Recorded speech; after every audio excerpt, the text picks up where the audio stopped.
میرے عزیز بھائی اور بہنوں، بھارت کے بزدلانہ حملوں میں 26 معصوم شہری شہید اور 46 زخمی ہوئے۔ ان میں بچے اور خواتین شامل۔ ایک شہید بچے کا جنازہ جو ابھی ہم پڑھ کے آئے ہیں، شہید ارتضیٰ عباس، اس کی عمر صرف 7 سال تھی۔ اپنی والدہ محترمہ اور بھائی کے ساتھ گھر پہ تھا کہ سپلنٹر لگا اور وہ اللہ تعالیٰ کو پیارا ہو گیا۔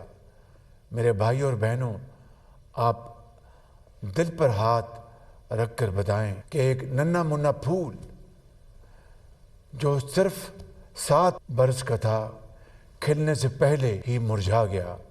شہادت کے بلند رتبے پر ایسے ہی فائز ہونے والے ہمارے دوسرے عظیم پاکستانیوں کو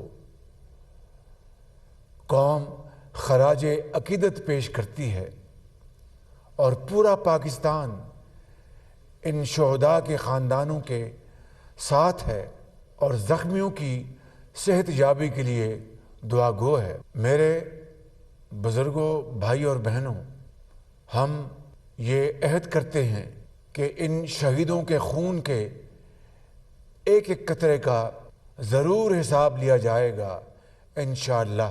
یہ وہ بزدل دشمن ہے جو نہتے انسانوں پر وار کر کے خود کو طاقتور سمجھتا ہے، لیکن کل رات ہم نے ثابت کر دیا کہ اللہ تعالیٰ کے فضل و کرم سے پاکستان اپنے دفاع میں منہ توڑ جواب دینا جانتا ہے۔ آج پوری قوم اپنی بہادر افواج کی جرأت اور دلیری کو سلام پیش کرتی ہے۔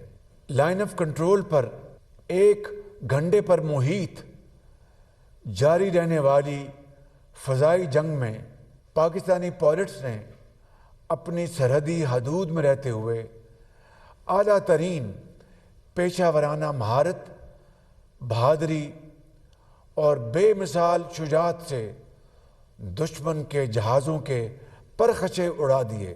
گزشتہ رات کے معرکے میں پاکستان نے اللہ تعالیٰ کے فضل و کرم سے روایتی ہتھیاروں کی جنگ میں بھی اپنی برتری دشمن پر ایک مرتبہ پھر ثابت کر دی ہے، الحمدللہ۔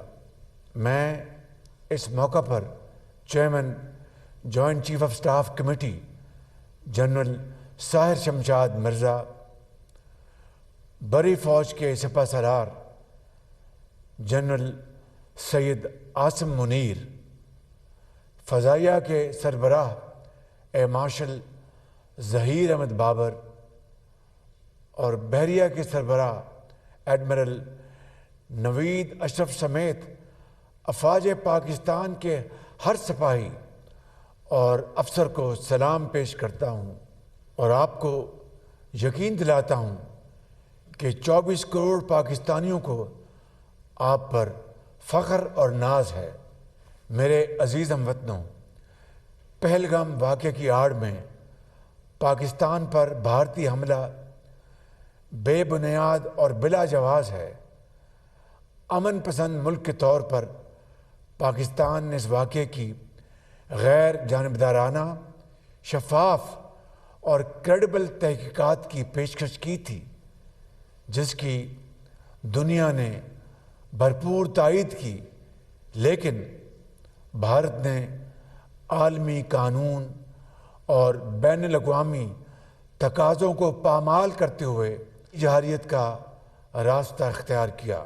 عالمی قانون اور اقوام متحدہ کی قراردادوں کے مطابق مقبوضہ جموں و کشمیر ایک مسلمہ تنازع تھا، ہے اور اس وقت تک رہے گا جب تک کشمیری بھائیوں اور بہنوں کو اقوام متحدہ کے زیر نگرانی آزادانہ غیر جانبدارانہ ماحول میں حق کے رائے دہی نہیں مل جاتا۔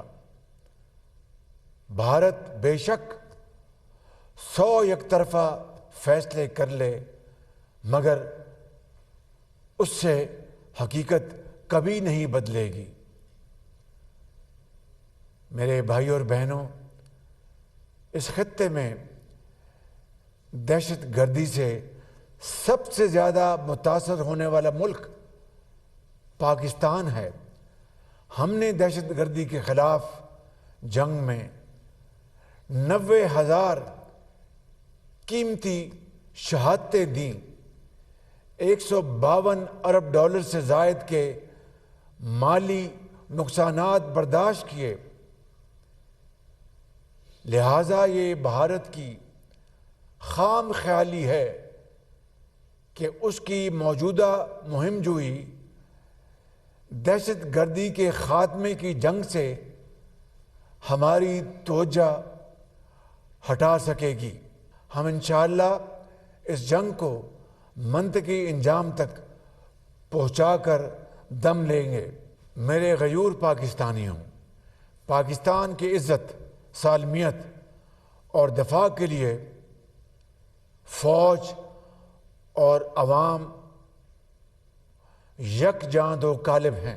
24 کروڑ پاکستانی نتائج سے بے پرواہ ہو کر اپنی بہادر افواج کے ساتھ ایک جری لشکر بن کر دشمن کا مقابلہ کریں گے اور باطل کو شکست فاش دیں گے۔ وطن کی سالمیت کے لیے آپ کے عزم و ہمت اور جذبے کو سلام پیش کرتا ہوں، کیونکہ آپ سچائی کے لیے لڑ رہے ہیں۔ انشاءاللہ اللہ تعالی ہمارا حامی و ناصر ہے۔ ہو صداقت کے لیے جس دل میں مرنے کی تڑپ پہلے اپنے پیکر خاکی میں جان پیدا کرے، پھونک ڈالے یہ زمین و آسمان مستعار، اور خاکستر سے آپ اپنا جہاں پیدا کرے۔ پاکستانی قوم زندہ باد، افواج پاکستان زندہ باد، پاکستان پائندہ باد۔